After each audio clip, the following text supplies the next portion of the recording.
So my name is Ali, and I was born and raised in Germany, and I was brought up near Berlin, which used to be under Soviet Russian rule. So that was all before I was born, but it really impacted how I was raised because that whole region of Germany is said to be the spiritually darkest region in the entire Western world. So, first, National Socialism obviously opposed Christianity strongly, and then communism did the same. So, there's hardly any Christians, and that's the culture that I was brought up in, being an atheist by default, pretty much. And um, I, I was brought up with really loving parents. My parents are super sweet. When I was growing up, I did not see it that way, and I was pretty rebellious.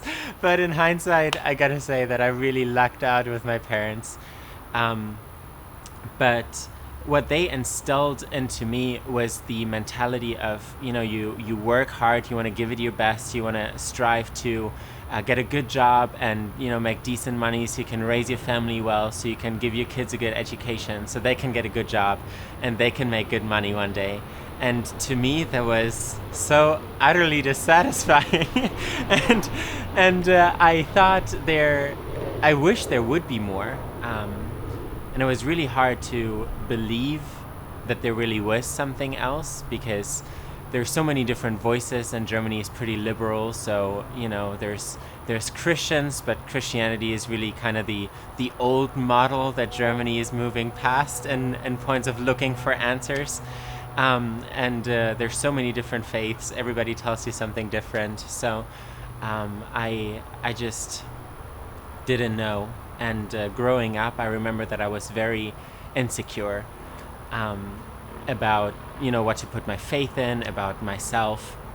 So when I was 16, I enrolled in a program to become an exchange student in the US. And I lived with a host family for 10 months that was Christian. They went to church. They probably weren't very devout, but that was really my first exposure to people who really considered themselves Christian. And I loved going to church. I loved, having my church grandma and my church little brothers, and it was a really awesome experience. But it was not an experience that really compelled me to start believing what the people there believed. But it really exposed me to Christians. And once that year was over and I was back in the U.S., the Lord just was so pleased to expose me to Christians in Germany. And there were two friends that I made in particular, and they invited me to church. And I thought, I've done church before, I know what this is, and so I agreed to go with them. And when I went to church in Germany, it was very different from what I had expected. I did not know what I was signing up for that time. They were very friendly, which where I grew up, people are more closed down and like guarded, but not in that place at all. So once the music started, everybody got up on their feet and started clapping and having a grand time, and I was so confused. I was like, what is this place? And as the weeks progressed, I was just so curious because I had never experienced that before. And to me, it seemed like it was adults behaving like children. And there was something very intriguing about that too. So as the weeks progressed and I, had conversations with them, it just really stood out to me how unguarded they were in a way. And I was always very consciously trying not to give away too much information about myself because I wouldn't really know who I can trust and who I could not trust. And that there were people who were just opening up about their lives and their experiences, and they treated me so kindly. And I started just seeing something in their lives that I knew I didn't have and that I hadn't seen anywhere else. And I guess the word that most closely describes it would be hope. And when I asked questions, they started talking about Jesus, but it was different from what I had heard people say before. They spoke about Jesus like like he's their friend, like somebody they talk to, somebody who responds to them even. And I had heard about the concept of prayer, but I had not heard about the concept of getting anything in return or getting a response. So what became very evident to me was that it was all about a personal relationship. And I knew that I didn't have that relationship.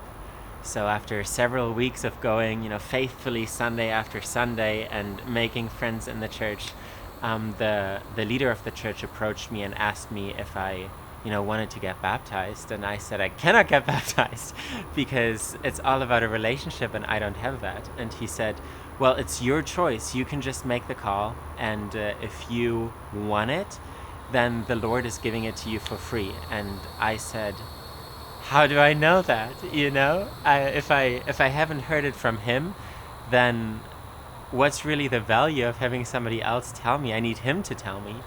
And the image that I had in my head was really of a family, and I think that's still how I see Christianity a lot. Like there's a father, who desires to take you into his home and take care of you and just love on you and show you the right way and, help you differentiate from right and wrong. And who am I as the child who is not part of the family to knock on that door and say, I'm your child now, I'm your son now? That's not my position to be in. It is his position as the father to adopt the child. Children do not adopt parents. That's not a thing. So I was just very, very curious and pursued God more. And when I was 19, so this is, several months into me going to that church Sunday after Sunday, I went to an event and I really just had an encounter with the Lord for the first time. And the speaker at the event invited everybody to just start talking to the Lord and just tell him, what do you really want from him? Not just get me through the week, but what do you actually desire from the Lord? And I said, Lord, if you're real, then I want you and me to be one. Like I want us to be together inseparably. And it felt like somebody was reaching physically into my body, like from my head down to my heart. And it felt like my heart was being shifted, like physically shifted in my chest. And all of a sudden, it started beating differently, and I had just so many emotions roll over me. It felt like, there was a stone before, and now all of a sudden there's a real heart there. And I was just so like bathed in love. Like it felt like there was heat being poured into me, and it was going through my body like in waves, and I could feel it. And I knew there was God, and I knew that there was him telling me that he wanted me and that he desired to have a relationship with me and that he was inviting me into the family. And I just remember thinking, now I'm a Christian. Like, this is it. If this is you, God, take me. Like, I'm yours. This is awesome. So that was the starting point. And then a lot of things started happening.